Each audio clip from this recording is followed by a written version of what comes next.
Welcome to Sharatchandra IAS academy. Myself Manikanta.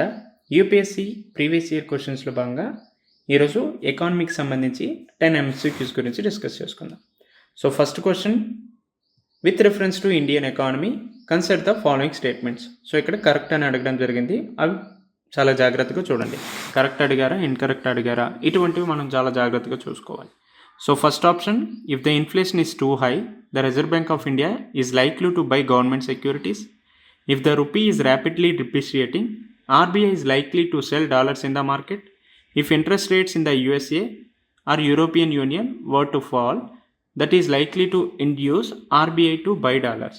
So ఏది సరైనటువంటి statement అనేది గెస్ చేయండి.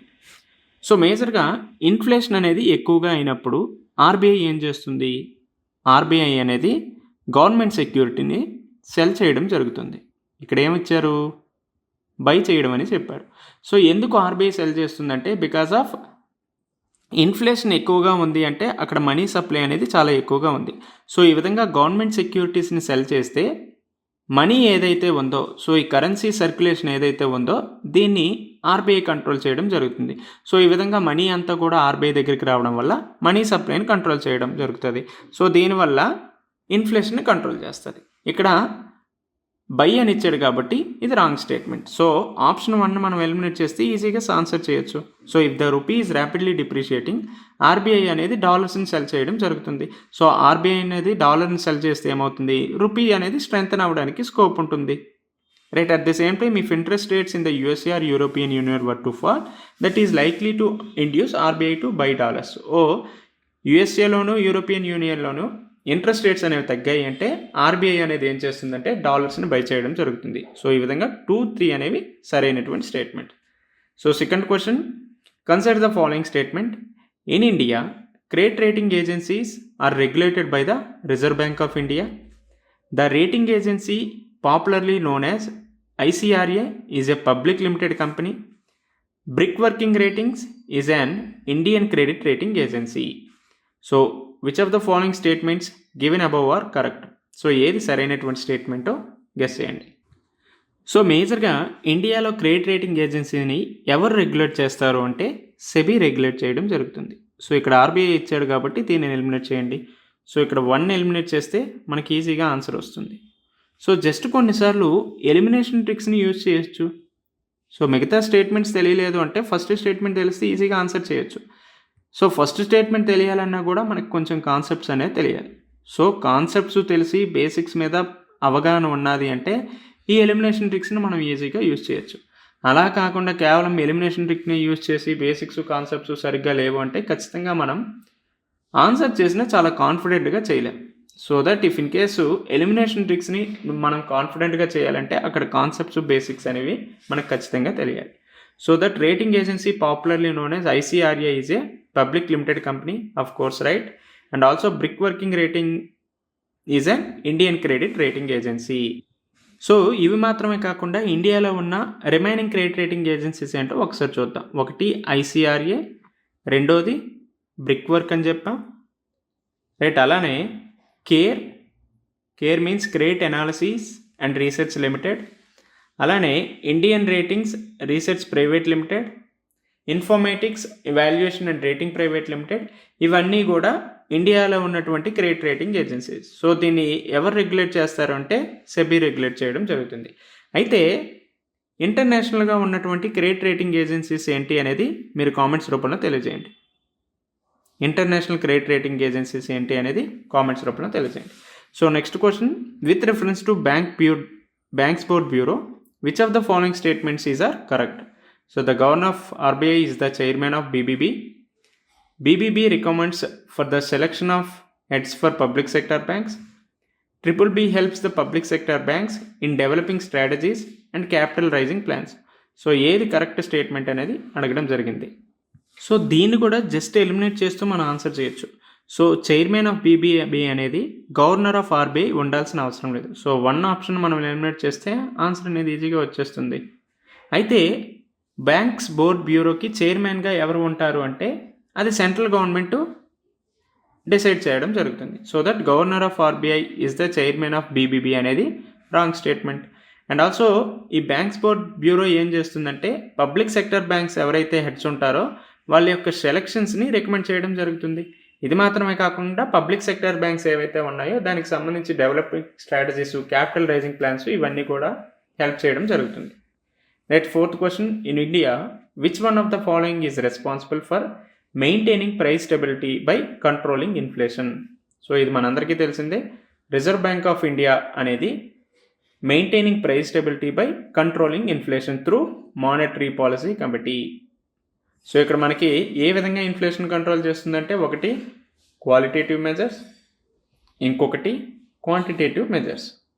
సో ఈ క్వాలిటేటివ్ మెజర్స్లో ఏమొస్తాయి, క్వాంటిటేటివ్ మెజర్స్లో ఏమొస్తాయి, వీటన్నిటి గురించి కూడా సపరేట్గా చదువుకోవాలి. సో ఇది కూడా మనకి ప్రిలిమ్స్ పాయింట్ ఆఫ్ వ్యూలో చాలా important. Right, fifth question, the governor of the reserve bank of India is appointed by the central government. Option 2, certain provisions in the Constitution of India give the central government the right to issue directions to the RBI in public interest. Option 3, the governor of the RBI draws his power from the RBI Act. So ఏది సరైనటువంటి statement అనేది guess చేయండి. దీన్ని just మనం eliminate చేయొచ్చు ఈజీగా. At the same time extreme statement ఇచ్చినా ఈజీగా ఎలిమినేట్ చేసేవచ్చు. సో ఇక్కడ చూడండి, certain provisions in the Constitution of India give the central government the right to issue directions to the RBI in public interest. So ఆర్బీఐకి సంబంధించి అసలు Indian కాన్స్టిట్యూషన్లో ప్రావిజన్సే లేవు. So that option 2ని ఎలిమినేట్ చేస్తే ఈజీగా ఆన్సర్ చేయొచ్చు కదా. 1 and 3 ఓన్లీ అనేది స్టేట్మెంట్ రైట్. సో ఆర్బీఐ గవర్నర్ని ఎవరు అపాయింట్ చేస్తారంటే సెంట్రల్ గవర్నమెంట్ అపాయింట్ చేస్తుంది. At the same time governor of ఆర్బీఐకి సంబంధించిన పవర్స్ ఎక్కడి నుంచి వచ్చాయంటే ఆర్బీఐ యాక్ట్ 1935 నుంచి రావడం జరిగింది. రైట్, అలానే ప్రజెంట్ ఆర్బీఐ గవర్నర్ ఎవరు అనేది కామెంట్స్ రూపంలో తెలియజేయండి. ప్రజెంట్ ఆర్బీఐ గవర్నర్ ఎవరు అనేది కామెంట్స్ రూపంలో తెలియజేయండి. Right, next question, with reference to urban cooperative banks in India consider the following statements. They are supervised, regulated by local boards set up by the state governments. They can issue equity shares and preference shares. They were brought under the purview of banking regulation act 1949 through an amendment in 1966. Which of the statements given above is are correct? ఈ question కూడా మనం just eliminate use చేసుకుంటే ఈజీగా చేయొచ్చు answer. So they are supervised and regulated by local board set up by the state governments అని ఇచ్చారు. So ఇక్కడ కేవలం స్టేట్ గవర్నమెంట్స్ మాత్రమే కాకుండా ఈవెన్ ఆర్బీఐ, అదేవిధంగా కోఆపరేటివ్ అథారిటీస్ కూడా అర్బన్ కోఆపరేటివ్ బ్యాంక్స్ ఏవైతే ఉన్నాయో వాటిని సూపర్వైజ్ చేస్తుంది, రెగ్యులేట్ చేస్తుంది. సో దట్ ఆప్షన్ 1ని ఎలిమినేట్ చేయండి ఇక్కడ. సో 2 and 3 ఓన్లీ అనేది సరైనటువంటి statement. So they can issue equity shares and also preference shares. They were brought under the purview of banking regulation act 1949 through an amendment in 1966 is also correct answer. So 7th question, in India, the central bank function as the lender of the last resort usually refers to which of the following?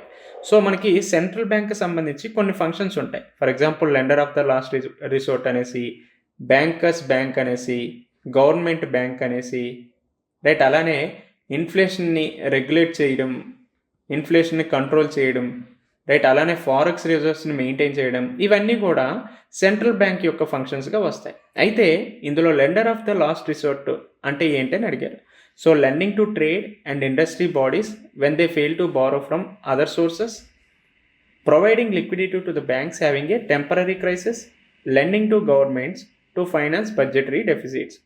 So which one of the correct statements? 1 and 2, 2 and 3, 2 only, 3 only.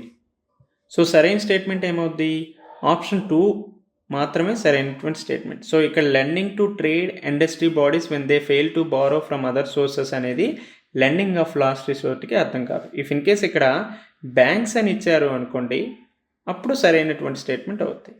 Right, మేజర్గా ఈ lending of the last resort అర్థం ఏంటంటే it providing liquidity to the banks having a temporary basis. So కొన్నిసార్లు ప్రాపర్గా banks దగ్గర డబ్బులు లేవు, but అల్టిమేట్గా ఎవరు దానికి ఇది ఉంటారు అంటే లిక్విడిటీ క్రైసిస్, ఏమైనా టెంపరరీ క్రైసిస్ వచ్చినప్పుడు ఆర్బీఐ ఆ బ్యాంక్స్ని ఆదుకోవడం జరుగుతుంది. సో అందుకనే మనకి ఆర్బీఐని ఏమని పిలుస్తామంటే లెండింగ్ ఆఫ్ ద లాస్ట్ రిసోర్ట్గా పిలుస్తాం.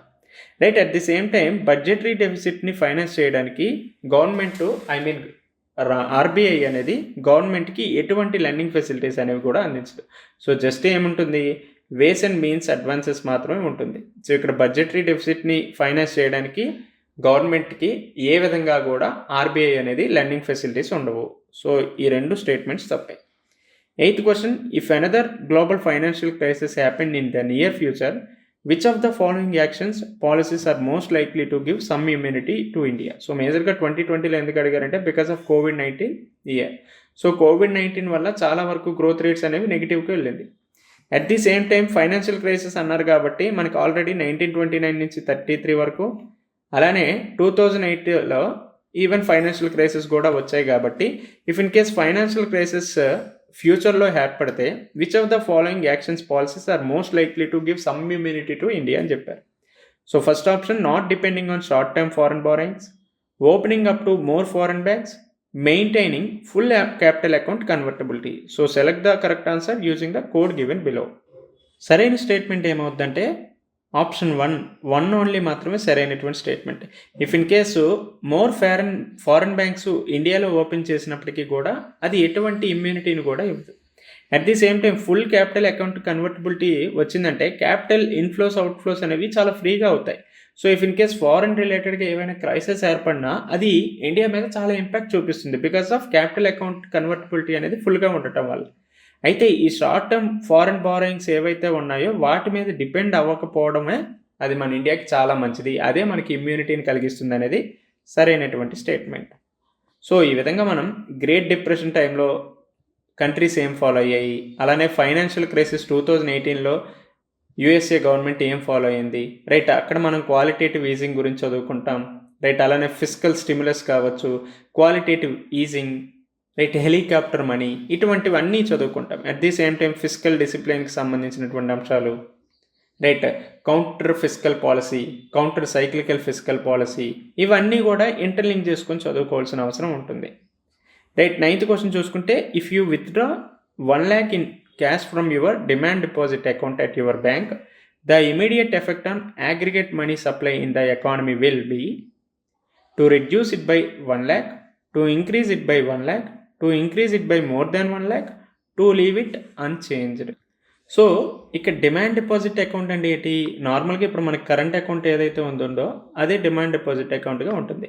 సో ఈ విధంగా డిమాండ్ డిపాజిట్ అకౌంట్ నుంచి మనం 1 లక్ష రూపాయలు క్యాష్ బయటికి తీసామనుకోండి, అది ఫిజికల్గా మన హ్యాండ్లో ఉంటుంది, అంతేగాని కరెన్సీ సర్క్యులేషన్ ఇంక్రీజ్ అవ్వదు, డిక్రీజ్ అవ్వదు. So that it leave it unchanged అనేది సరైన స్టేట్మెంట్. సో 10th క్వశ్చన్ చూడండి, what is the importance of the term interest coverage ratio of a firm in India? It helps in understanding the present risk of a firm that a bank is going to give a loan to. It helps in evaluating the emerging risk of a firm that a bank is going to give a loan to. Option 3, the higher of a borrowing firm levels interest coverage ratio, the worse is its ability to service its debt. So select the correct answer using the code given below.